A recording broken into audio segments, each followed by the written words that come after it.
আসসালামু আলাইকুম সবাইকে। আশা করি সবাই ভালো আছেন। আল্লাহর রহমতে আমরাও ভালো আছি। আজকে চলে আসলাম নতুন একটি ভিডিও নিয়ে।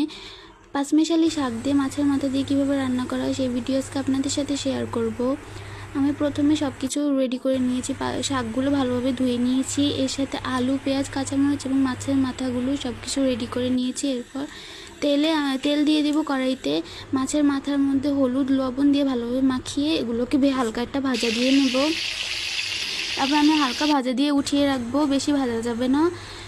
মাছ ভাজা তেলের মধ্যে আমি পেঁয়াজ, কাঁচামরিচ দিয়ে ভালোভাবে ভেজে নেব, বেশি ভাজা যাবে না এর মধ্যে। তারপরে আদা রসুন বাটা, মধ্যে লবণ, হলুদের গুঁড়ো একটু বেশি প্রয়োজন, কারণ শাকের মধ্যে হলুদের গুঁড়ো একটু বেশি লাগে। তারপর মরিচের গুঁড়ো দিয়ে ভালোভাবে মিশিয়ে এখানে পানি দিয়ে মশলাটাকে কষিয়ে নিতে হবে। আমি মশলা কষানোর জন্য একটু পরিমাণে পানি দিয়েছি। এরপর এর মধ্যে আলু এবং মাছের মাথাগুলো দিয়ে আর একটু পানি দিয়ে ভালোভাবে নেড়ে চেড়ে কষিয়ে নিতে হবে। শাকের মধ্যে আর আলাদা করে পানি দেওয়া লাগবে না, এই পানিতেই হয়ে যাবে এবং শাকের থেকেও পানি বের হবে।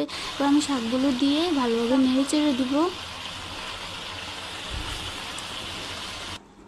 এই যে একটু পরে ঢাকনা উঠিয়ে আমি শাকগুলো নেড়ে চেড়ে দেবো। দেখুন মাছের মাথাগুলো ভেঙে চেড়ে যাবে।